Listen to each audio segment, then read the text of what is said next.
Baik, pada hari ini dalam rangka sebuah aksi ataupun sebuah kegiatan yang sifatnya peduli terhadap pencegahan penyakit yang sangat berbahaya yang saat ini melanda seisi dunia. Assalamualaikum warahmatullahi wabarakatuh. Salam sejahtera dan shalom. Di hari ini kami sebagai salah satu organisasi kemasyarakatan pemuda yang ada di Bumi Nuhuyut, nurani kami terpanggil untuk berpartisipasi bersama dengan seluruh komponen masyarakat, baik pemerintah daerah, jajaran TNI maupun jajaran Polri, bahkan bersama dengan teman-teman tim Satuan Gugus Pencegahan Penyebaran Virus Corona. Kami hadir di sini karena panggilan nurani untuk kami mencoba melakukan apa yang bisa kami lakukan, dengan tujuannya agar virus yang sangat membahayakan ini kita meminta kepada Tuhan dan Yang Luhur supaya masyarakat di bumi Kei Besar bisa terhindar dan ada keselamatan. Dan pada kesempatan ini kami dengan segala kekurangan yang kami miliki, kami ingin berbagi kepada Bapak Ibu masyarakat sebagai langkah antisipasi. Kami akan membagikan masker. Walaupun ini hanya jumlah sedikit, tapi inilah yang bisa kami lakukan sebagai bukti partisipasi kami sebagai pemuda yang dikatakan sebagai garda dalam bersama-sama dengan pemerintah untuk sebuah kesejahteraan ataupun memberikan sebuah kenyamanan dalam hal pencegahan virus dimaksud. Nah, untuk itu sebelum membagikan masker, ada juga di tengah-tengah kita bidang kesehatan dari DPK Kei Besar, Bung Ivan, yang nanti menyampaikan kepada kita semua cara-cara ataupun pencegahan terjangkitnya virus dimaksud. Abdul, silakan. Ya, terima kasih atas kesempatan yang diberikan. Bapak Ibu para warga masyarakat Kei Besar yang saya hormati, kami dari Komite Nasional Pemuda Indonesia, kebetulan saya di bidang kesehatan. Kemarin mungkin sudah kami dari bidang kesehatan Puskesmas Elan sudah menyampaikan tentang apa itu penyakit corona. Dan kebetulan ini Komite Nasional Pemuda Indonesia, kami menyelenggarakan pembagian masker yang tadi sudah disampaikan. Dan sekarang saya akan memberikan sosialisasi. Perlu Bapak Ibu semua ketahui bahwa penyakit corona atau disebut dengan COVID-19 ini berasal dari negara Cina dan sudah menyebar di seluruh dunia, bahkan di Indonesia. Dan di Indonesia ini penyakit ini masuk pada tanggal 2 Maret 2020. Penyakit corona ini dia menyerang saluran pernapasan dan melalui sentuhan. Apabila seorang yang terkena penyakit corona terus kita bersentuhan dengan dia pegang tangan atau baju, dengan baju saja sudah dia bisa tertular ke situ.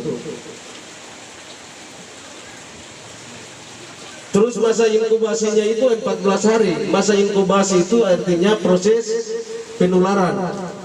Proses penularan ini ketika kita bersentuhan dengan orang yang kena penyakit corona, dia punya keluhan itu nanti akan muncul 2 sampai 14 hari. Ya, tanda dan gejalanya yaitu yang pertama batuk flu kayak flu biasa, batuk beringus, panas, demam, tenggorokan sakit, ditambah dengan sesak napas. Di sini saya akan memberikan cara pencegahan, mungkin teman-teman bantu. Yang pertama harus menggunakan masker. Masker digunakan, masker seperti yang saya gunakan ini. Nah, ini digunakan cuma sekali pakai 1 hari. Kalau yang macam dibeli di toko, bisa Bapak Ibu cuci pakai deterjen terus jemur di matahari panas baru bisa digunakan.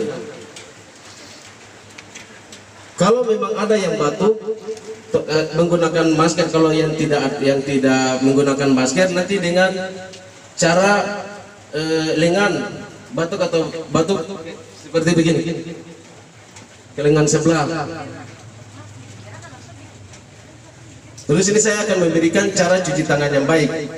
Cara cuci tangan yang baik ini ada 6 langkah. Mungkin saya minta teman-teman ke bawah untuk lebih jelas di sana. Coba cari.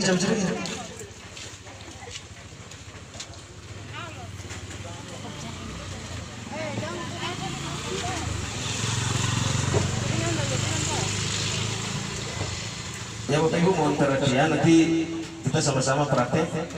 Semua tolong praktek cara cuci tangan. Ya, jadi cuci tangan di air mengalir menggunakan sabun detol, lifebuoy atau asepso.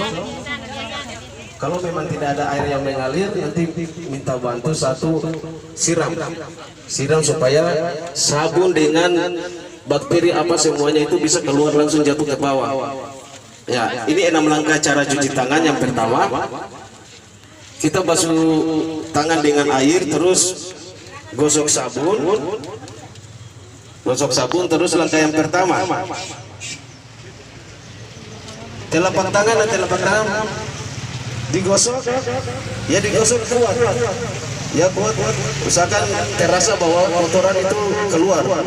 Itu langkah. Bapak Ibu bisa tolong sama-sama, atau sama-sama praktek, sama-sama ya, biar jangan lupa. Itu langkah pertama. Terus itu dilakukan paling tinggi 4 kali atau lebih bagus. Langkah yang kedua, balik telapak tangan dan punggung, gosok di sisi celah-celah jari. Sebelah kiri 4 kali atau lebih, terus balas lagi sebelah kanan 4 kali atau lebih. Langkah yang ketiga, telapak tangan bertemu dan jari-jari gosok antara celah-celah jari. Langkah yang ketiga. Bapak Ibu semua tolongnya ikut. Terus ingat, kalau bisa diharapkan supaya bisa dilakukan di rumah atau di mana saja. Langkah yang keempat, kepal jari-jari 4 jari begini, terus gosok seperti yang dilakukan ini, buka belakang, balas ya, kiri habis kanan 4 kali atau lebih hitungannya. Langkah yang kelima, ibu jari ya, celah-celah ibu jari, gosok dari atas ke bawah 4 kali, terus balas sebelah 4 kali.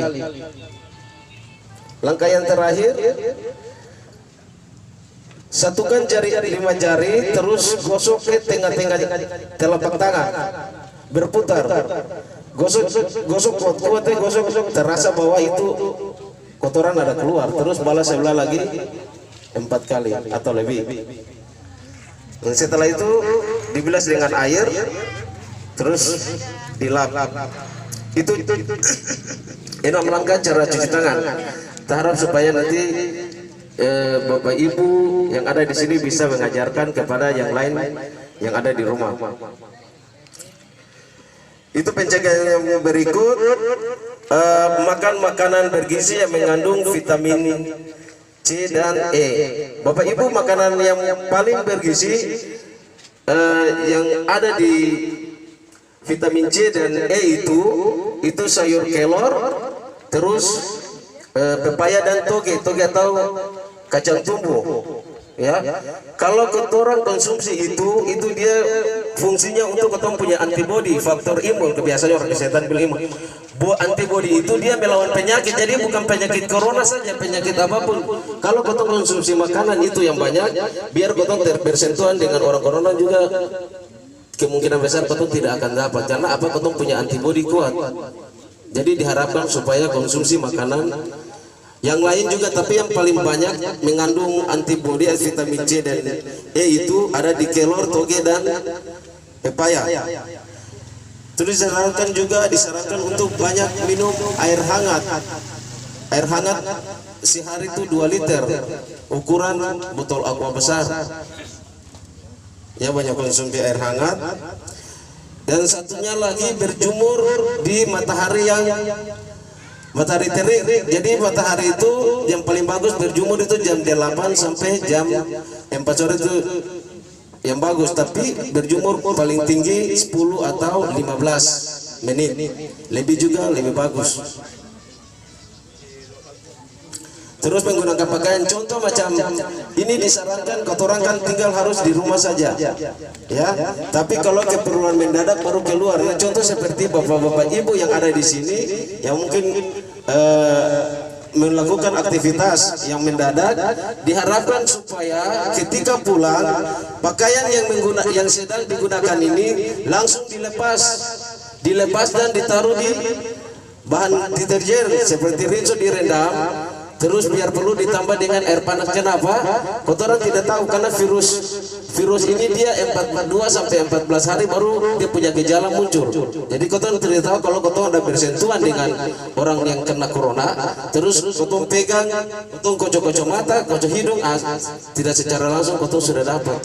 Tapi kotoran tidak sadar bahwa nanti kotoran dapat. Nanti selama dipantau selama 2 sampai 14 hari baru gejala itu muncul.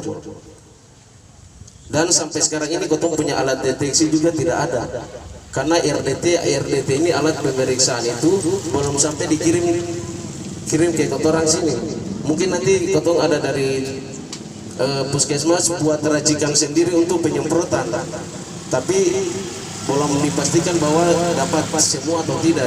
Mungkin yang pertama di tempat-tempat ibadah dulu yang nanti mau dijalankan. Yang berikut ini istirahat yang cukup. Jadi perlu tidur siang untuk kenapa kendalikan kotong punya stamina. Istirahat yang cukup paling tinggi 6 sampai 8 jam. Ya. Diharapkan juga ini diinstruksikan supaya menjaga jarak antara satu dengan satu. Berbicara itu jangan lupa pakai masker, terus jaraknya sekitar 1 sampai 2 meter. Kenapa? Virus ini dia kalau kurang dari 1 meter, itu dia menular paling cepat, dia lebih jahat dari TBC. Contoh, kotoran kalau pegang kulkas ini saja, pegang kulkas, yang lain itu yang kena virus dia pegang kulkas, yang lain pegang sudah kena. Jadi dia paling ini Bapak Ibu tolong waspada. Ini bukan penyakit, itu bukan penyakit main-main, bukan kotoran takut-takut, kasih takut juga bukan, tapi perlu supaya waspada atau hati-hati. Kenapa kotoran jaga supaya kotoran dikebesarin, mudah-mudahan insya Allah kotoran tidak kena itu. Makanya kotoran harus jaga. Orang yang baru yang datang juga kotoran harus kasih tahu ya. Jadi ini seperti yang tadi sudah dihindari kerumunan, mungkin sudah dikasih tahu dengan hukuman penjara 1 tahun itu. Apabila ada keluarga yang atau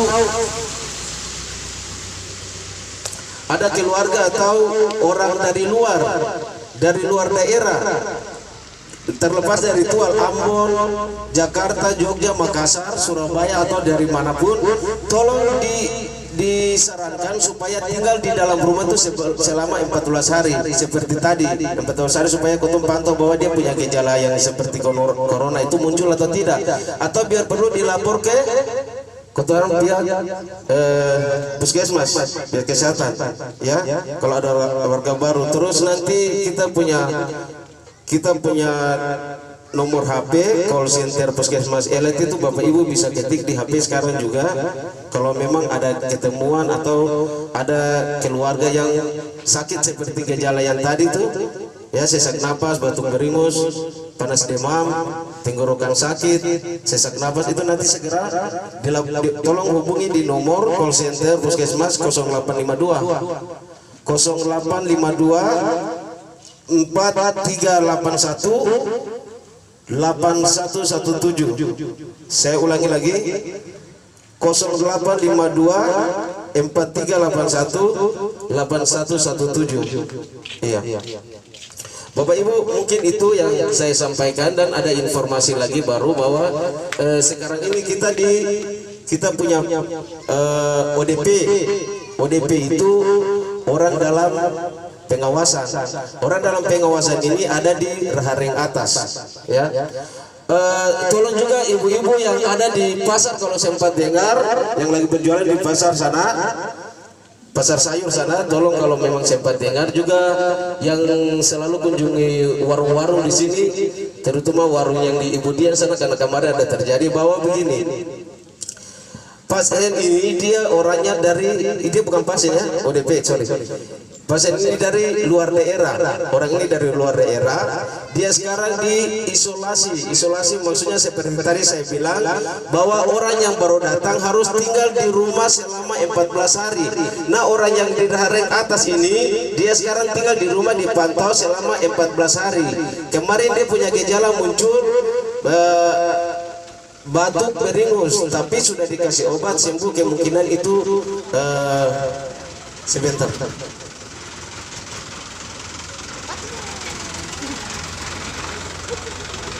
Iya, kemungkinan itu sakit biasa karena dia sudah sembuh, tapi dia masih dipantau selama 14 hari. Dan itu kita dari pihak kesehatan tidak mendiagnosa atau menentukan bahwa dia itu penyakit corona, tidak. Ya, jadi tolong perhatian karena saya kemarin dengar ada berita hoax di sini bahwa itu ada orang yang menderita penyakit corona di Rahareng atas. Kemarin kami di Rahareng atas juga memberikan sosialisasi. Itu Ibu Pendeta juga sempat ada dengar, terus kasih tahu bahwa beliau ada ikut kegiatan di sidang klasis di Sunda. Informasi kata orang tersebut sudah meninggal, padahal hoax saja tidak ada. Dan saya juga ada di sana. Dan dari sini juga saya menghimbau bahwa tolong bahwa saya kasih tahu sekali bahwa itu dia tidak, potong bolong pastikan bahwa dia itu corona, dia cuma ODF dan bukan ODF, itu dia hanya di Rahareng atas. Di Tual juga ada, di desa-desa semua ada, itu diharuskan. Jadi orang dari luar diharuskan isolasi selama 14 hari isolasi atau tinggal di tempat saja selama 14 hari, dipantau gejala seperti yang tadi saya kasih tahu itu muncul atau tidak. Jadi tolong Bapak Ibu terutama yang ojek-ojek yang ada di sini yang juga tidak ada, tolong sampaikan kepada mereka bahwa pihak ODF atau orang kesehatan bilang ODF itu orang dalam pengawasan. Jadi kotong mengawasi dia bahwa betul dia ini positif atau tidak. Dan sampai sekarang dia itu belum dipastikan bahwa positif. Jadi jangan pemahaman ada yang kasihan ibu-ibu dari Rahareng turun jual di pasar sana, ada ibu pasar menghindar dari orang kasihan. Sementara kenapa persentase saya dikotong kesehatan bahwa itu betul atau tidak? Ya, jadi saya harap bahwa mohon pengertian bahwa berita itu tolong jadi jangan orang Rahareng atas terlama itu tutup air gotong ancol.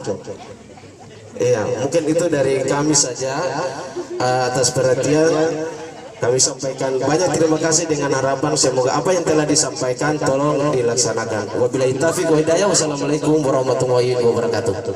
Selamat siang.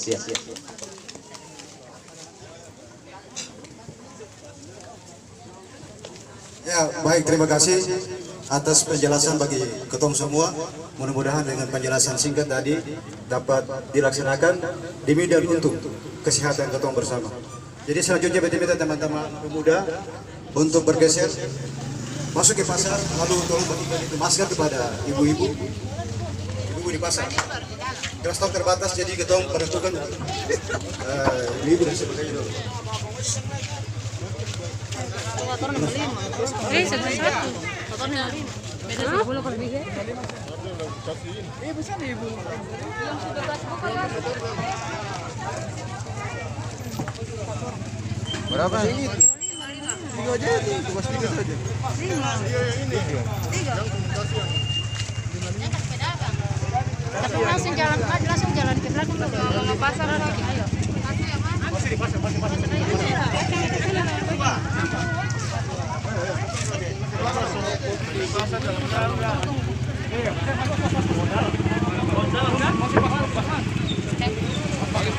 Kenapa santai satu? Tunggu kakak.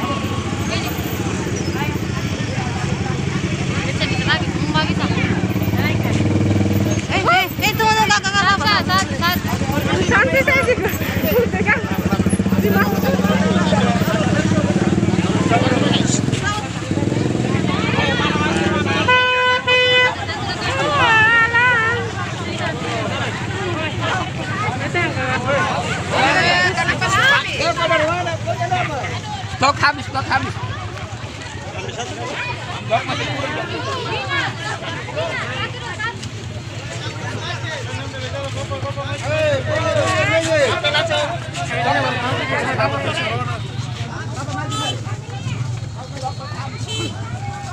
Apa?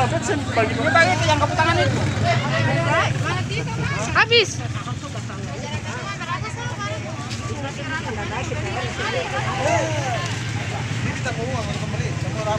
Kau tahu pakai masker ya?